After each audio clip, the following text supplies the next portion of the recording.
Hi everyone, it's Victoria here, and welcome to the podcast. Before we begin, I wanted to let you know about the free courses the Victoria Stilwell Academy has available to enroll in right now for dog geeks like you. Just go to vsdogtrainingacademy.com and click the enroll button, and you'll see the free course options. That's vsdogtrainingacademy.com. See you there.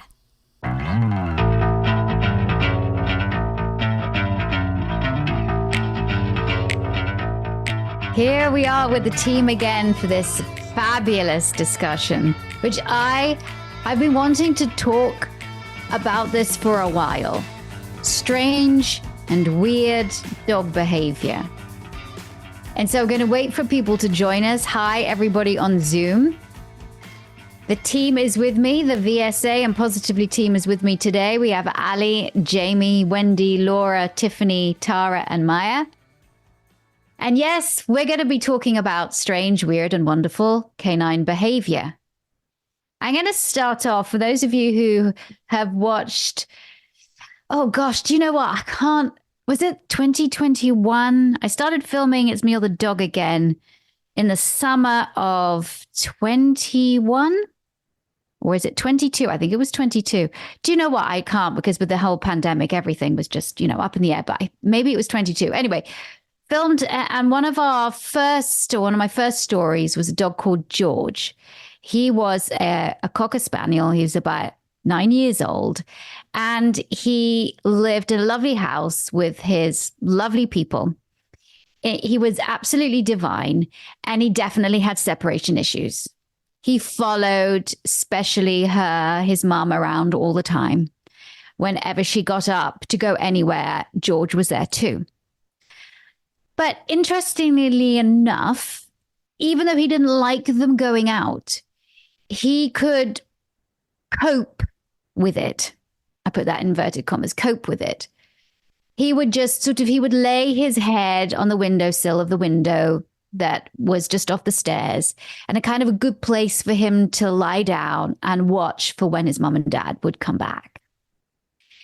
However, one evening, they went out to go celebrate. In the UK, we have Bonfire Night on November the 5th. They went to go and celebrate Bonfire Night on November the 5th. And of course, we have lots of fireworks. They came back to absolute destruction in the kitchen.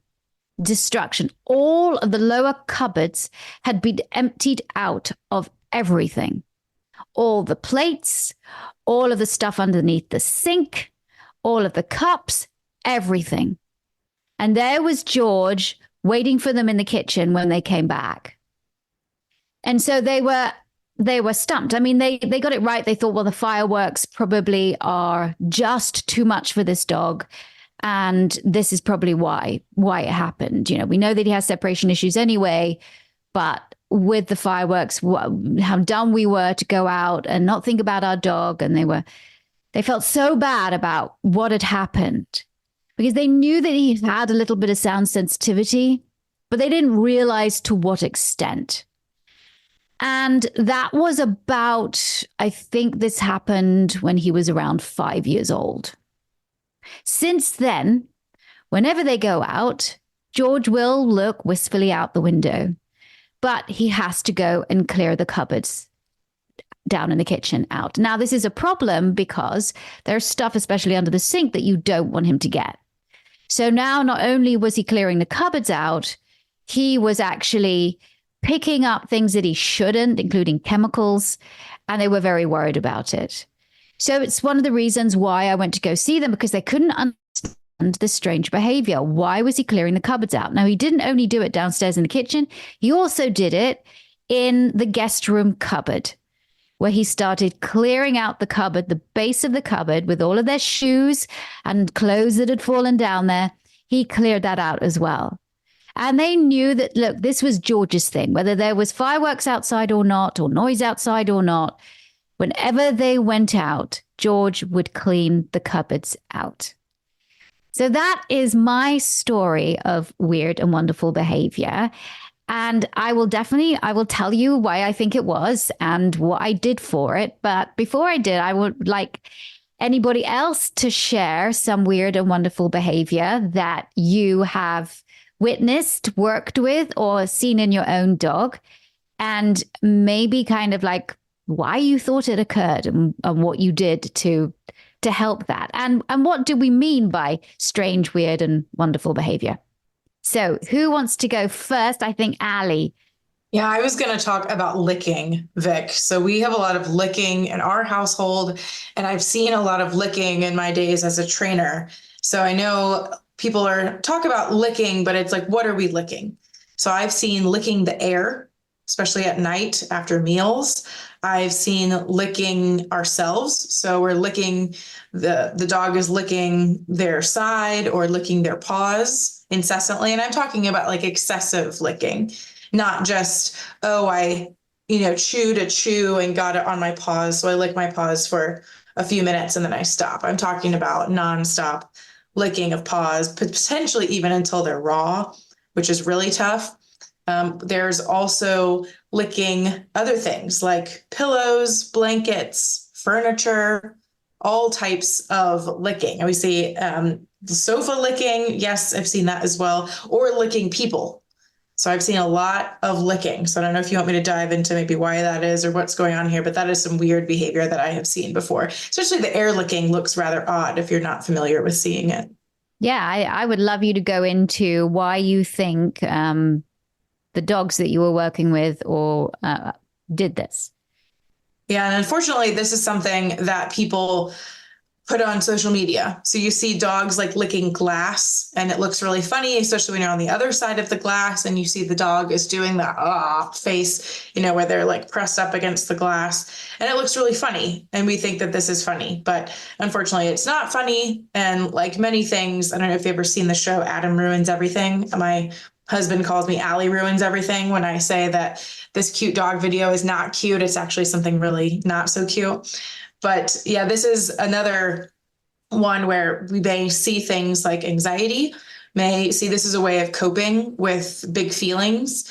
It could also be medical issues. There could be indigestion, acid reflux, all allergies, all sorts of things. But essentially, licking is that they're uncomfortable with something, whether it's emotional or physical, that something is awry. So it could be arthritis in your paws. It could be an allergy to a food.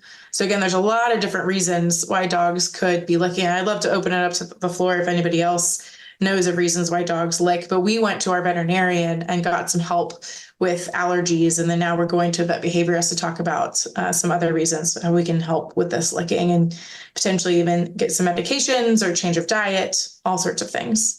I've definitely seen licking in my Chihuahua, and she has had in the past acid reflux, and so she really begins to lick as well a lot when she has acid reflux. But I also, when she goes outside, when she first gets outside, she also licks, and that can be, I'm not saying 100% it is, a way that she is gathering scent. And we know that with the phlegm response, and by that I mean that every dog has what is called a Jacobson's organ, and it's or the vomeronasal plate, which is located behind the incisors on the roof of the mouth.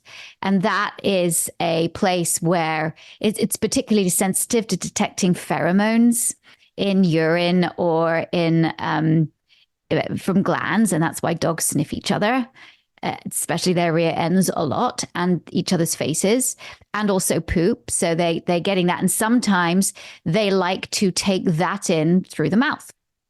So that could also be a reason why some dogs lick. But yeah, very interesting. Does anybody else have any kind of maybe answers as to why some dogs lick things? Tiffany? Well, I certainly agree with Allie. Having worked in a vet clinic before becoming a trainer, I've seen, from different sides, and certainly we've noticed that some licking is specific to allergies, environmental allergies, food allergies, potentially, as you mentioned, acid reflux, dogs with ulcers. I actually had a dog with ulcers myself. It can be more of behavioral and a coping mechanism potentially of something they're not comfortable with in the environment, something they're unsure of. So there's lots of different reasons, and I think it is important to try to sleuth that out to the best of our ability and start to rule things out to help that dog become more comfortable, because it can either be a very serious, uncomfortable medical issue, or potentially a somewhat serious or more serious even, comfort issue when it comes to fear or anxiety. Either way, we know we don't want our dogs to feel that way, whether it's physically uncomfortable or I guess we say psychologically uncomfortable. We want to help them. And there are ways to figure it out, definitely. Yeah. And of course, carrying on with the medical issue, Jamie, you also have an idea of potentially what it might be. I've seen a few dogs where they lick the air frequently, end up having dental issues, where maybe they're having some discomfort in their teeth, or just they're trying to soothe that. And I also know that my girl used to lick like the bed and the couch. You were mentioning that, Allie. And I think that was very much anxiety behavior when we first got her, because she didn't know how to cope with being in a home after being a stray and then being in a shelter for so long. So those are also things to think about. Yeah. And then Vic, of course, we can talk about other types of licking. Oh, go for it, Allie, because we had a little discussion about this to begin with, but I think it's important that you mention it. Like, we shouldn't shy away from it. Yeah, I'll be bold. I'll discuss it.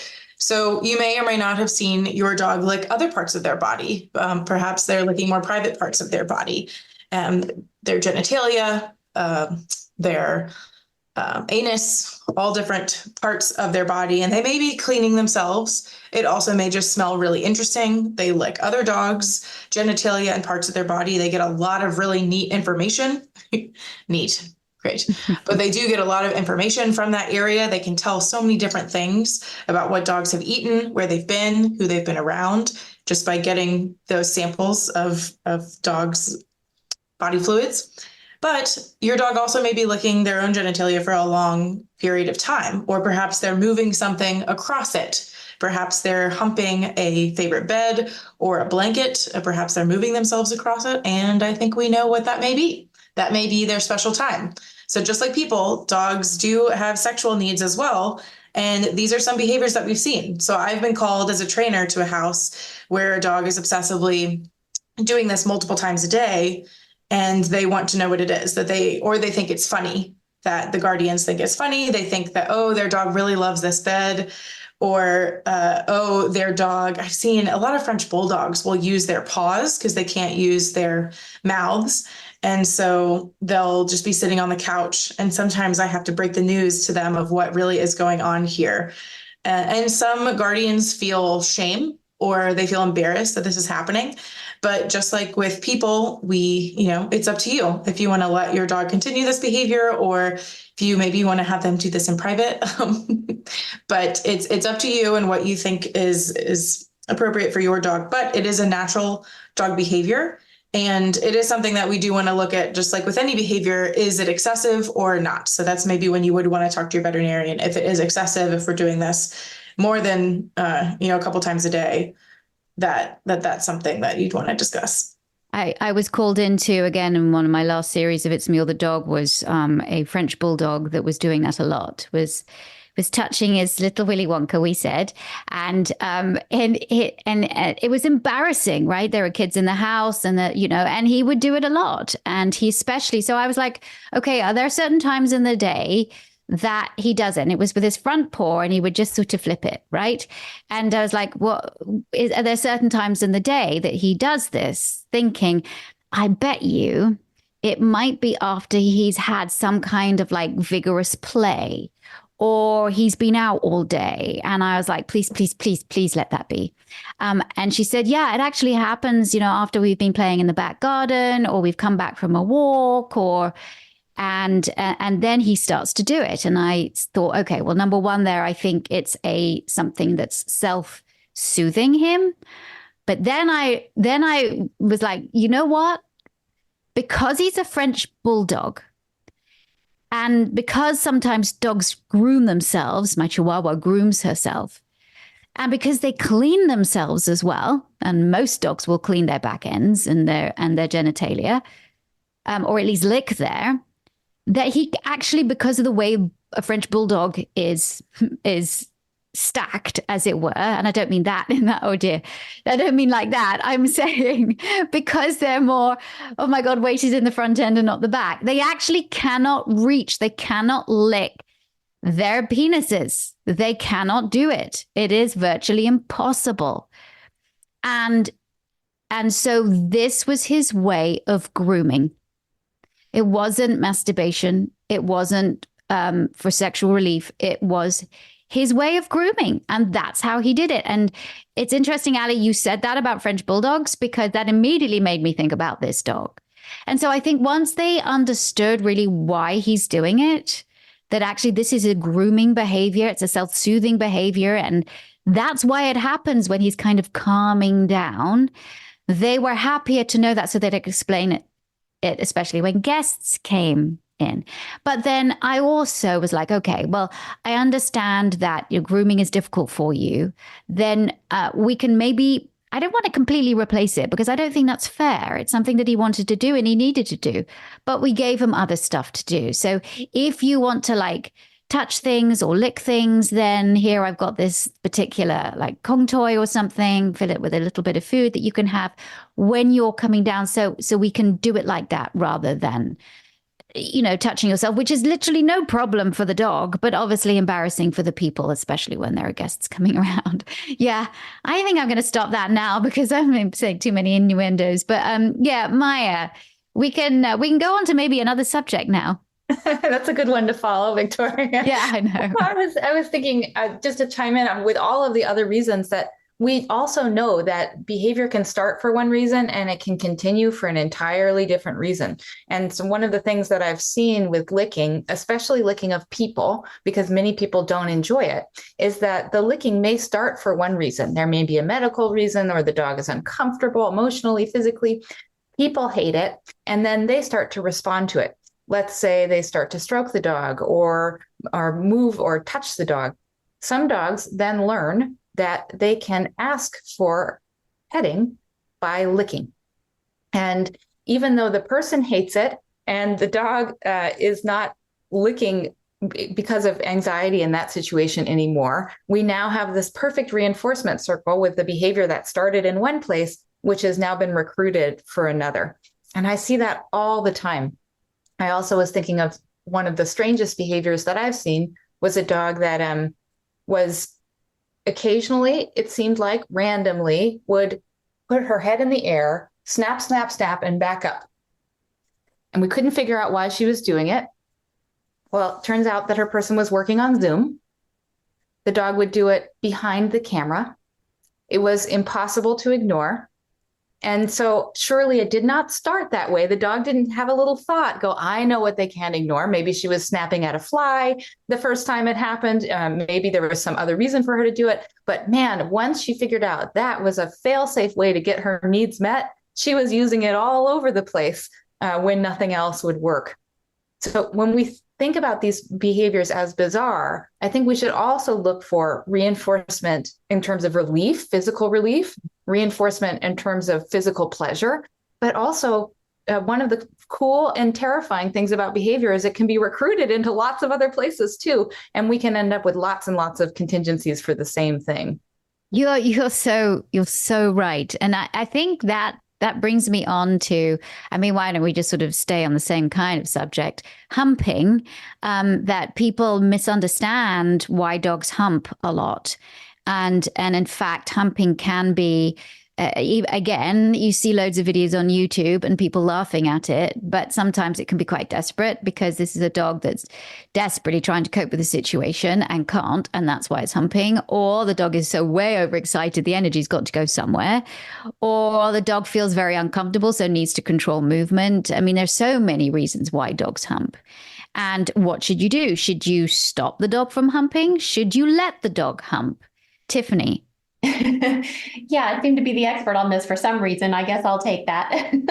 Only because I have my own dog, experience with my own dog, who happens to be, I'm fairly petite, 5'4", and my dog is 75 pounds. And he, from a very young age, that was his go-to behavior when he was, as you mentioned, Victoria, unsure of the situation. There were new people coming over, there were new dogs around. And his go-to was not to go towards them and do the humping or mounting, but actually come to me and my leg, which obviously was very interesting in front of people. And as a very young, early trainer, of course, I had the same type of embarrassment and, oh, what do I do feelings that I think a lot of people have, a lot of dog guardians may have in that situation. And thankfully, through working with my mentors and becoming more educated as a trainer and behavior consultant, I quickly learned, as you mentioned, what was the need, what was the purpose of this behavior? Because even though it might seem weird, embarrassing, strange, awkward to us, there's a reason for the behavior, for all of these behaviors. And I think that's really, really key, that we stop and think about the why for the dog in front of us. And for my dog in particular, I interpreted it and learned that it was, I'm not exactly sure what's going on, and I'm not sure if this is safe or okay. And so I personally, I taught my dog knows many cues and he listens very well. So technically, I could ask him to off if it was becoming excessive. But in my experience, it was a matter of 3 to 5 seconds, maybe. And I personally chose to meet his need by keeping my leg still for 3 to 5 seconds. He got it out of his system. He felt better and relief. It didn't hurt me. And everybody was fine. And he went to greet people and went to play with the dogs. And it worked. It has worked for us. Again, if it became excessive, I would simply say off, please. And he would be able to get off. But I just found, I have found it so helpful to share with clients over the years, that it's not something you have to be embarrassed about. It's certainly not something that I would be punishing my dog for doing or yelling at them or scolding them. There is a need that is trying to be met.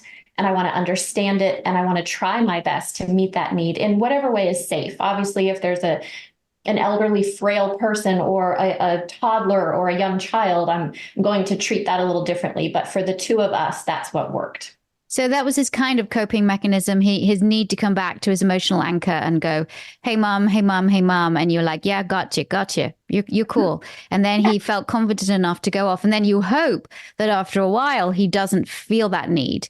He can come to you and just go, hey, hi, mom. Or then he never doesn't come to you and goes, I'm cool now, because you fed that need and you understood what he was. I had, again, another one. And all of these can be, I don't think it's aired yet. It's Me or the Dog. It's coming out in July, by the way, if you're in the UK. It'll be on social media at some point. But for those of you in the UK, you could see it on the Really channel. And this one particular dog was a huge humper, humper, all day, as in all day. But it started when she took him for the morning walk, took him to a park, threw the frisbee again and again and again and again. And that's when he would start. And I looked at this behavior. I met her in the park and I saw her throwing the frisbee, and I saw this dog going, God, if she throws the bloody frisbee again, I can't cope with it anymore. Do we have to do this every single day? And there's loads of dogs around and I don't really feel comfortable with them. I'm not going to go up and gnash my teeth at them, but I'd rather not be here. Hump. And when I told her, I was like, do you know what? This morning walk, man, this is too much for him. He's telling you he doesn't want to play frisbee and he's telling you he doesn't really want to be here. She was like, what? I said, look, maybe for a week, I want you just not to bring him here to the park. And I want to see, does this then translate in the home? You're giving him other enrichment activities. Definitely. You can go other places where it's not so overwhelming for him. Don't play the frisbee with him. Do some stuff in the back garden. Maybe take him for a walk around the neighborhood, somewhere he's a bit more comfortable.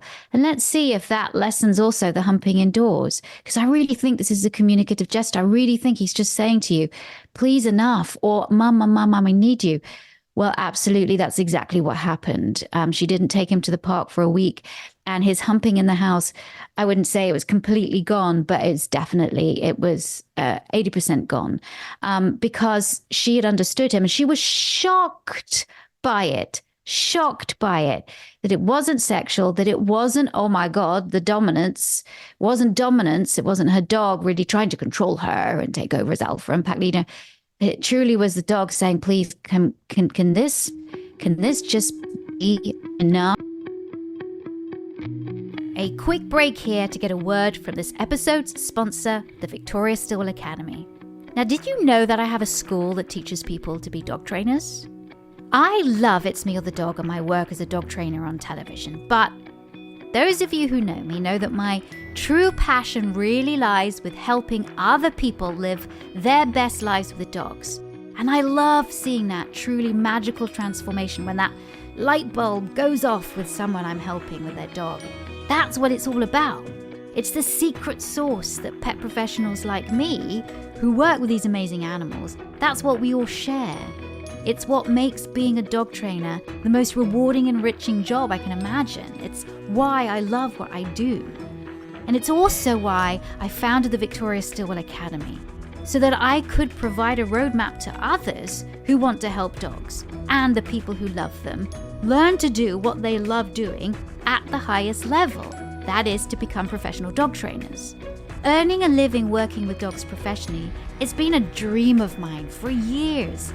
And that passion is what drives all of us at VSA to create courses that are specially designed to help adult human learners chase their dreams.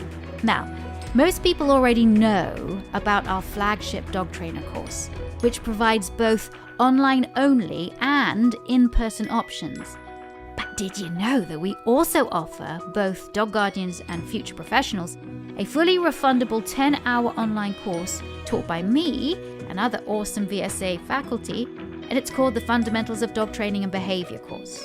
Now, I know it's not the sexiest name, but it's one of the most dynamic learning experiences available to dog geeks, and it's a pretty awesome first step to see if learning with VSA is right for you. Now, as a Positively Podcast listener, you can use promo code PODCAST right now to get the Fundamentals course for 50% off. That is $150 value. So, take our course. Plus, we also have a couple of free starter courses. They're free, completely free, including a course called Building Your Dog's Confidence, which reveals the secret ingredient to a happy dog life. So, I encourage you to check out VSA today. As I said, we have courses for all levels of learners. So it doesn't matter whether you're a newbie with your first puppy or a grizzled vet already making a living as a pet professional. Visit positively.com/VSA to learn more and enroll in a free course. That is positively.com/VSA. We all want the best for our dogs, whether that means you taking home some key tips for your own dogs or adding the ultimate in professional dog trainer education. Visit positively.com/VSA today. VSA, it is the future of dog training. And now, back to the podcast.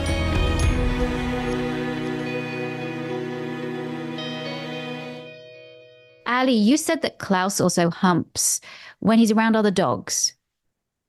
Yeah, so sometimes Klaus, when two dogs are playing and he really wants to get on in the fun, but he doesn't really know how to get their attention. When he was younger, he got humped a lot in the dog park. I think it's, this is just my hypothesis, but just he was very fluffy and other dogs just kind of targeted him as like a weird looking fluffy dog. And as soon as they'd hump with him, he'd turn around and play with them. And so I think that he thought that humping was an introduction to play. And so now he takes that when two dogs are playing and he wants to get in on it, he humps one of them. And then what do? They can't do anything but turn around and say, hey, what are you doing? And then he starts to play with them. And this is where I know Vic solving that problem. It's because she knows a lot about dog body language and she understands, she sits back and looks at what happens before this behavior and what happens after this behavior. And she recognizes the function of that behavior. And shameless plug, if you want to learn more, check out our course on why does my dog and also how to speak dog. If you want to learn why does my dog do this behavior, and look at the before and the after of the behavior, and then also learn this dog body language, because it kind of occurred to me looking at the before and the after that Klaus had learned this humping as a way, as a behavior to get what he wanted, when in reality, that's not what most dogs do. And it kind of was almost like slightly inappropriate dog behavior, because some dogs don't take too kindly to humping. So what could he do instead? What do dogs normally do to elicit play, to ask other dogs to play? They do a play bow, but I'd never really seen Klaus do a play bow. Don't really know why. I think he missed that lesson in puppy kindergarten. So I taught him to do a play bow. As a dog trainer, I, popped out my training skills, and just in the home, in the kitchen, we learned how to do a play bow, put it on cue, and then I asked him to do it with other dogs in the park. And he slowly started to use that instead of humping. So that was a nerdy dog trainer trick of teaching him, hey, I think you're actually supposed to be doing this. And then he used that to replace it. So that was really cool that we did turn the humping, and not saying that humping is a problem. Humping is also a part of doggy play that's actually quite normal and natural. So again, all these behaviors, I like that Victoria said weird and wonderful, because some of them can be quite wonderful. Sometimes very simple behaviors in the wrong moment can seem strange or unwelcome to us. Wendy, can you talk about that? But really, it's the dog getting relief. Exactly. There's an ordinary behavior, just as simple as standing still. For example, I had a dog, we would go out for a walk. It was a big dog, and she was a great walker. It's usually very easy. And then suddenly, it would seem out of the blue, she would just stand stock still. And being human, I'm like getting annoyed, thinking, what's wrong? Why are you doing this? This is so bizarre. And I came to understand, actually, that she had very thin paws. And it was a dry season, and we had all these little thistles on the ground. So she would get thistles. And she knew it was uncomfortable to move forward. But I didn't know that at first, and I would get annoyed. And it wasn't until I started to think from her point of view, okay, there's got to be a reason. And then at that point, we would go through a little behavior, and I'd ask her for each paw, and I would look around, and eventually, and as soon as they were all gone, then she's like, okay, we're ready. But at first, if you don't think from her point of view, it seems strange. Like, why is this dog just shutting down in the middle of a walk when everything was great before? Or even something like peeing, right? Like a dog. I had a family member whose dog had been housebroken and then suddenly started peeing in the house. And it was like, why is this dog suddenly peeing in the house?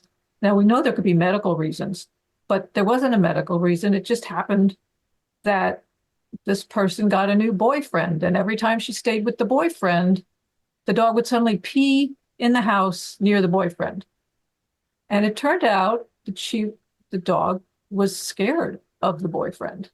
And once they started to purposely make friends together and, show that, because this boyfriend had a booming voice and was, big movements and a little bit intimidating. And this dog was like, who is this person and what is going on here? And couldn't hold themselves, actually. It was a fear behavior. So that's another example of an ordinary behavior, but in a moment where we just don't necessarily, it seems strange to us, like, what is going on here? Yeah, that fear, anxiety, discomfort, that can really be misunderstood. And, and I see it a lot especially when people are taking their dogs for a walk and then the dog sits down and doesn't want to move. I mean, there's so many reasons why the dog sits down and doesn't want to move. It's not because they're being stubborn, like people like to label it, but there's a lot of reasons why. And some of that could be, I don't feel comfortable out here. I don't feel physically comfortable. I don't feel mentally comfortable. I'm overwhelmed, or I'm stressed and this place frightens me. So definitely seen that. Going back to George, now this George the Cocker Spaniel who cleared out the cupboards, definitely there was a relationship. The clearing of the cupboards did start with a dog that already had separation issues. Then went through a traumatic experience of hearing these very, very loud noises outside, which he did not understand. And the way that he could cope was to go and clear out the cupboards. And this might, I mean, I can't get in his head. I don't exactly know, but I believe that clearing out the cupboards for him was a coping mechanism, but he was also desperately trying to escape and to find somewhere that he could go into and hide. Only trouble was that he couldn't shut the door after him. And I felt like he needed a place to go hide so he could get into the cupboard. And of course, they filmed this. I didn't go there and see this, but they took footage of it way before. And he would clear the cupboards out and then he would try and get into the cupboard. But then he couldn't settle there because whatever was frightening him, he still had to face it. He couldn't escape. So he'd come out of the cupboard and he would choose another cupboard to try. And he would take stuff out of that cupboard and then try and get into that cupboard. Then he would go upstairs and try and do the same thing for the cupboard. So I first of all, I was like, look, I think the kitchen should be out of bounds because the kitchen is dangerous. There's dangerous stuff in there.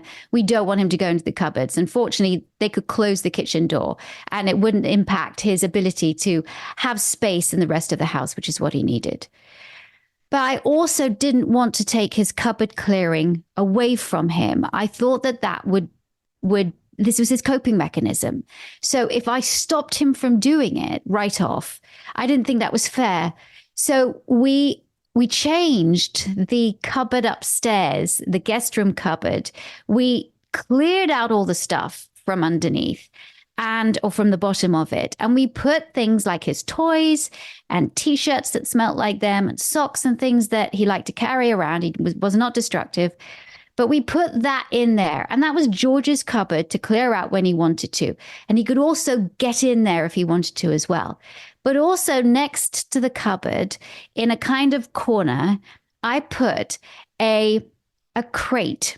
But it wasn't a noisy crate. It was a canvas crate. And the crate itself, and the reason why I chose a canvas crate is that it has a little flap.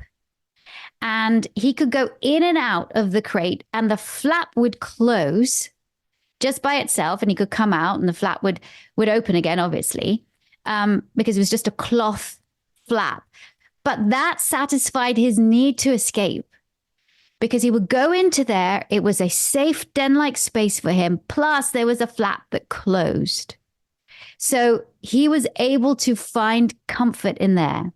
And after a while, he didn't need to clear the cupboards out anymore. He would still go into his crate. And by the way, the door was never closed. He could go in and out of there as much as he wanted to. And it was a canvas crate, so it wasn't loud. It didn't contribute to the noise. But I had to feed his need. And then we did the noise and stuff and help with a different part of that separation issue. But I remember her doing the update with her and we were filming and they would bring their dogs to this lovely house that we were filming with in the UK. And she gave me a card and it was a card of a dog with like laying back with a turban on its head. It was an animated card, by the way, with like cucumbers on its eyes. And it was like, "Dear Victoria, thank you for creating, or thank you for letting me chill." And his life had been turned around. And that was it was so wonderful to see that, you know, what we label as strange or weird or just odd is actually most of the time a coping mechanism, isn't it? It's the way that a dog copes. It is normal dog behavior. It just is strange to us. Like we cope with certain things in different ways. This was George's way of coping. Like the humping dog out with the frisbee. It was a coping mechanism. And so when we tell dogs off for coping, when we call them stubborn, that they won't go for a walk, or they put their butts down on the ground and they won't move, we're really not giving credence to this very important way of communicating, because our dogs are communicating to us. So, okay. Tiffany, can you talk when I'd previously said about walking? Can you talk about that and about maybe what we can do for dogs that really don't want to walk or put their bottoms on the ground and say, I'm not moving? Yeah, it made me think of a case that I had a few years back with a client who was very confused and very frustrated, as you shared, many people get. She had a young Pekingese, and every time she walked, and this was a retired woman who wanted to enjoy her time with her little dog walking in the retirement community. And every time she walked her dog, she said she would have to stop because the dog would sit down or lie down. She felt every several steps, and she couldn't figure out why. This is a young healthy dog. There should be no reason why she won't walk, and I don't understand it. And even if I pull and tug, obviously we had to get through that conversation. Let's not do that. So my first visit, I asked, may I walk your dog and just see what I can observe? And interestingly, I mean, it sounds so simple, but this is where, a trainer oftentimes needs to come in and give you a different perspective, or at least anyone else, perhaps, if you ask, might be able to give you a slightly different perspective. Because when I walked her little Pekingese, so we can think of, the little smushed nose, adorable Pekingese and long hair, in Florida, mind you, I started to realize that where the dog was stopping was any shady spot, any tiny little patch of shade, she was stopping. And it was very obvious to me, not necessarily so obvious to her guardian, that she was just hot. She was hot and overwhelmed and didn't want to walk further, and she needed the shady spot as a relief. So it had nothing to do with behavior in this particular case. I mean, it was a behavior that was occurring, but I had to help the guardian understand, walking at a different time of day, not walking as far, choosing certain parts of your neighborhood that had more shade so that you could walk further and the dog could be more comfortable. But I just always go back to this: stop and observe and ask yourself why. Even if you think about if putting yourself in the position of your dog, which I'm sure I've said that before on some of these other discussions, I just so desperately want to help my clients just think how you might feel, what might be going through your mind, what might be uncomfortable for you in this situation. It's possible that that's the same thing. She was just hot. She didn't want to walk on the hot pavement. She didn't want to walk in the bright sun. She couldn't breathe as well as some other dogs. She had a lot of fur. It was a very simple fix, and something that we trainers never want to do is make the guardians, our clients, feel judged or stupid about anything like that, because they just simply weren't able to recognize what was happening. That's why they call us in, so that we can give them that perspective. But I was so happy that it was something so simple. So, and everybody was pleased in the end. So. You're right. When it's like, when you see it and you go, I got it. And it's not going to be like 5 million repetitions of this and that. And this is just a very truly, when we talk about quick fixes, shameless plug, there's a fabulous course on positivity.com. Isn't there, Ali, called Quick Fixes? Take it. It's brilliant. But this is a quick fix. This truly is a quick fix, because it just takes understanding. Now, when we talk about coping mechanisms, what does that really mean in terms of reinforcement? Yeah, I totally want to jump in here because I love what you both just said. And I was thinking about Dr. Israel Golddiamond, who worked with people with what we might call strange behavior. He was head of neuropsychiatry at Walter Reed Hospital in the United States, and worked with people who were labeled as psychotic. They may have hallucinations. Their behavior seemed not connected to reality. And one thing that he was famous for saying was, people make sense. People make sense. And he was talking about people with behaviors that were very difficult to understand. And here he was looking for exactly, in some ways, what you were talking about, Tiffany. What reinforcement is in the environment in this location versus that location? When we talk about coping mechanisms, we're often talking about what learning history has provided relief in the past, or what has provided access to pleasure in the past, aren't we? So that's what we mean when we're saying it. And when we come in with that mindset, we can start to see, aha, this behavior that looks utterly bizarre, because it might be totally detached from that earlier situation, or it might be still happening, like in the case of shade. It makes sense. I do think that when we come in with that attitude and we look at coping mechanisms in terms of what reinforcement, and negative reinforcement, relief is reinforcement, what reinforcement is maintaining it, we treat the learner, we treat the dog and the dog's behavior with a lot of dignity and respect. And we're also a lot more successful in finding good compromises for people and for dogs. 100%. And I also think that leads me to this whole idea of labels that we love labels. We label behavior all the time, but Jamie, labels, they can be so problematic, can't they? Absolutely. Tiffany's example was a fabulous one for that. A lot of people are so inclined to start putting, especially human tendencies, onto our dogs. And so, we have a dog that's stopping and, they're trying to get back at us because they're mad at us, or they're being stubborn, or they just don't want to listen. And that completely cuts us off from thinking about what might be happening for the dog, because we automatically assume it's a negative thing that they're doing for whatever reason we put on it, as opposed to what's happening for them, what's their motivation for doing this. So like Tiffany's example, the dog is hot and we might just be thinking they're being obstinate or stubborn. And so we don't stop to think about what they might be feeling instead. Yeah. And so if anybody takes anything from this podcast, I do think it is that, ask questions. And if you don't understand this, don't automatically rush to judgment, automatically say, hey, the dog is doing this.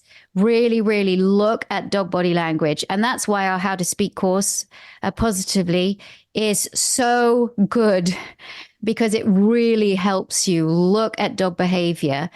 And it can change your whole perspective, because you see your dog in a completely different way.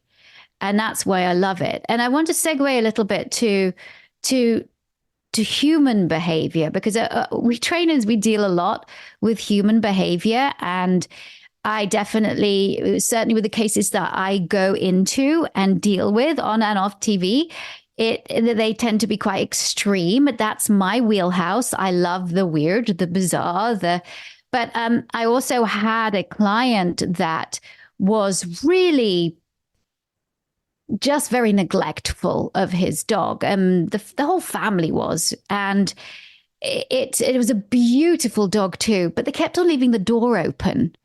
And so the dog kept running out, and they lived very near a busy highway.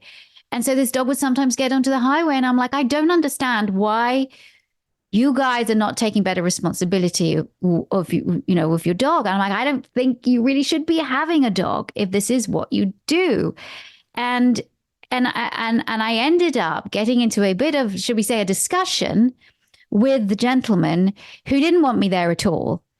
And he just was like, they let the dog pee and poo in the house and they let it off. I mean, just like nobody could really, there wasn't any schedule about feeding the dog.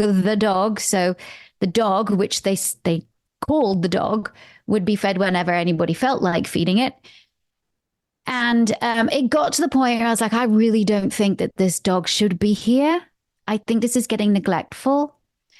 And then the guy, and I took the guy, because he was being very belligerent and very standoffish with me. And we just went for a walk, and I gave him we were just going to go do some training, because I wanted to see, is he truly, I want him to be interested in his dog. Maybe there's something we can salvage. And I gave him a little treat bag. We started doing some stuff. And I was like, come on now. Why are you so just, why not so neglectful, but you don't even call the dog by her name. And it transpired. And he told me it's because I do not want to be attached to another dog again. Now, this guy, he's big, he's muscly, he's kind of scary, right?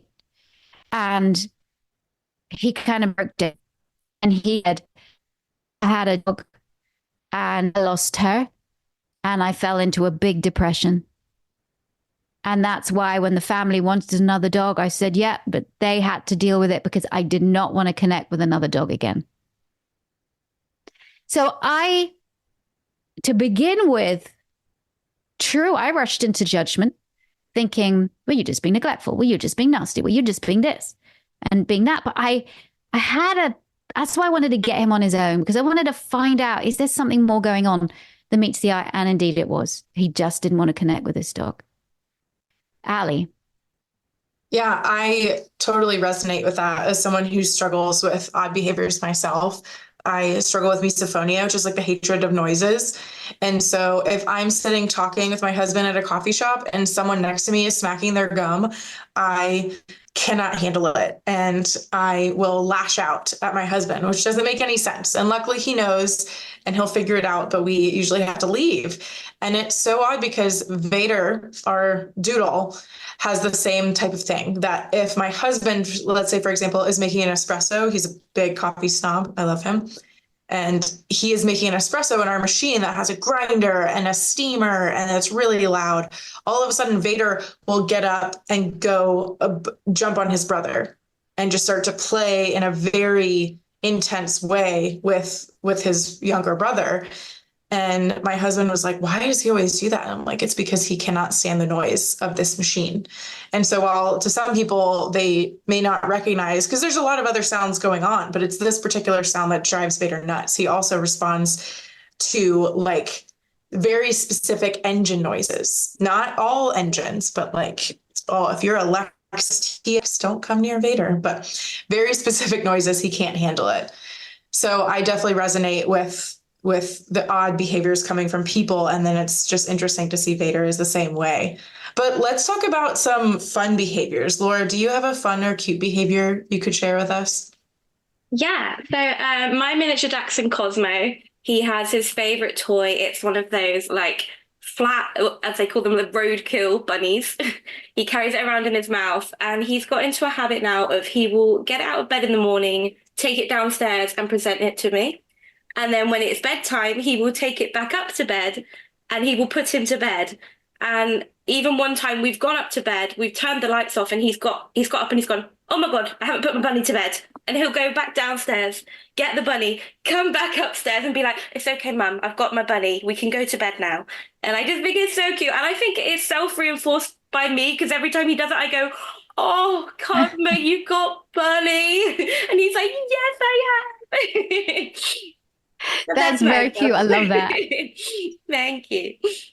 Yeah, thank you for the reminder that it's not all, medical issues and weirdness, that some of these can just be absolutely adorable. And I think one that we all see with our dogs are zoomies. So zoomies, if you're not familiar, are these rapid behaviors that your dog just seems like they're really excited, out of control. They're outside. Sometimes they're inside, which is not preferable because zoomies will be jumping all over the couch. But it's when your dog almost gets into evolves into rabbit form and bounces all over the place. But this is something that we do study at VSA. I'm sure I know we have a definition for it, but I can't remember it now. But it's FREPS. Yes. Sorry, yes. Please don't tell me, don't ask me what it actually stands for. It's frenetic. Somebody can you Google it, please? Because I know it's frenetic or FRAPS. No, FREPS. Frenetic, la. Rapid action patterns. Okay, so what is it?